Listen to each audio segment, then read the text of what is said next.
What's happening this week in Warcraft? Hey, it's Soul, and you can help support the channel by liking this video, subscribing for more WoW coverage, and catching me where I'm live.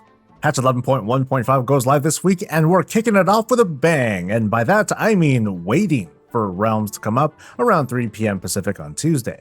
Earlier in the day, at 10 a.m. Pacific, a new Twitch drop promotion begins to pick up the Beatrice pet. Watch any WoW streamer for 4 hours over the next month, and you can claim your pet. I'll be doing my usual thing, streaming during the downtime on Tuesday to keep you company, and I'll try to conduct a giveaway of my own. Drop by at twitch.tv/SoulSoBreezy and say hello. But before that, Noblegarden begins on Monday. It lasts for only a week, and according to Wowhead, there are some new weapon appearances related to the holiday. It's pretty simple to farm these up. They're just available on the vendor for 100 currency each. For those of you new to Noblegarden, holiday NPCs are scattered throughout Azeroth and they'll point you in the right direction. For the rest of you, just a reminder, the holiday boss is located at either of these locations near Stormwind and Orgrimmar. And when you kill it, it drops an item that leads to a random reward, including transmog appearances. So good luck and happy hunting. Over the coming weeks, different events and activities will open up, but right when realms are up, you can start the new Nightfall activity. You'll receive a quest called a Radiant Call, summoning you over to an Arathi encampment in Halifal. Here, you'll meet the Flames Radiance faction and get the skinny of what's going on. In this encampment, you'll pick up 4 quests, which I'll get to in a bit, but first let's talk about the Nightfall event itself. It happens every hour on the hour, and as a reminder, you can use the event tab on your map to send an alert before the next one begins. It takes place just west of this location, and like other similar world events, you and the area complete tasks for increasing rewards of crests and valor stones. The epic reward happened to award me a piece of Warbound veteran gear. The gameplay is very straightforward, unlike other events with a heavy emphasis on combat. The event lasts for 10 minutes, but I'm gonna guess based on this progression bar on the left here that completing tasks fast enough will shorten this time, meaning early on in this patch you're gonna want to be here when the event starts to ensure you get credit. At the end of the event is a big bad you team up to Zerg down, and this can also drop a piece of Warbound veteran gear.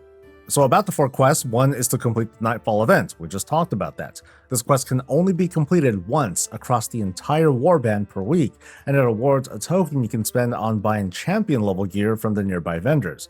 The champion gear is the same as all the veteran drops that can drop from the Nightfall activities, so I recommend completing this weekly only on a character who actually needs this gear.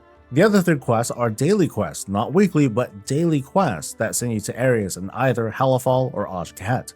They're not tough to complete, so they're all like Philip the Bar kinds of quests to suit your playstyle and gear level. So whether you're pulling all the elites or if you're sneaking around to loot objectives, it's perfectly doable for everyone.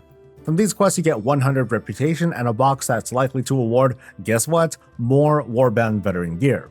You can repeat these dailies on alt, but for only half of the rep, but you still get a random piece of veteran gear. What you can do then is hard farm for both the rep and all the gear appearances that come from the Nightfall event just by doing the dailies. Keep in mind the gear from the bags is based on what your character can equip, so if you're going this route, you'll want to use several alts of different armor and weapon types to collect them quickly. This activity will get me to use more than just my main, so I can unlock the 2 versions of the armor and weapon sets fast, but I'll let one of my lesser geared characters park in Nightfall and let them do the event each week for the champion gear. Then it's just the question of if I want to hold on to these tokens, so I can use them for transmog I'm missing or use them to gear this alt. But all in all, it's a pretty straightforward event with an optional hard grind, lots of appearances to collect, and I'll eventually max out to the renown level of 10 with this faction and get the collectibles, the titles, and upgrades to the Arathi tabard you get at the start. All in all, it's a nice distraction from the typical old world farming I've been doing between progression nights. For those of you who still don't have enough alt, the Winds of Mysterious Fortune also begins with the patch launch and ends May 20th. With it, you get a 20% buff to experience gained. When leveling in Dragonflight zones, you can enjoy a 200% rep buff with the major factions and a 100% rep buff with the War Within factions. Also, when completing quests and killing bad guys, you earn mysterious satchels that give temporary boosts to your leveling, gear, and potions that give bonus experience. These potions don't expire, even after the event is over, so you can save them for other alts for future events like Turbulent Timeways and more. Other small but useful items to point out, folks grinding the Undermine cartels will get double the rep from activities outside of chat lists. This is a straight increase and it won't expire. Guilds can be renamed for a fee, just go to your local guildmaster in the capital city. Folks can change the displayed color of item rarity, so you can change all the gear color text to white and reveal the truth of what WoW has finally become. Just kidding. Legion Time Walking is in town this week in case you don't have enough champion level gear. Down 5 Time Walking dungeons for a piece of gear from the current raid, and make sure you cross your fingers before opening that chest.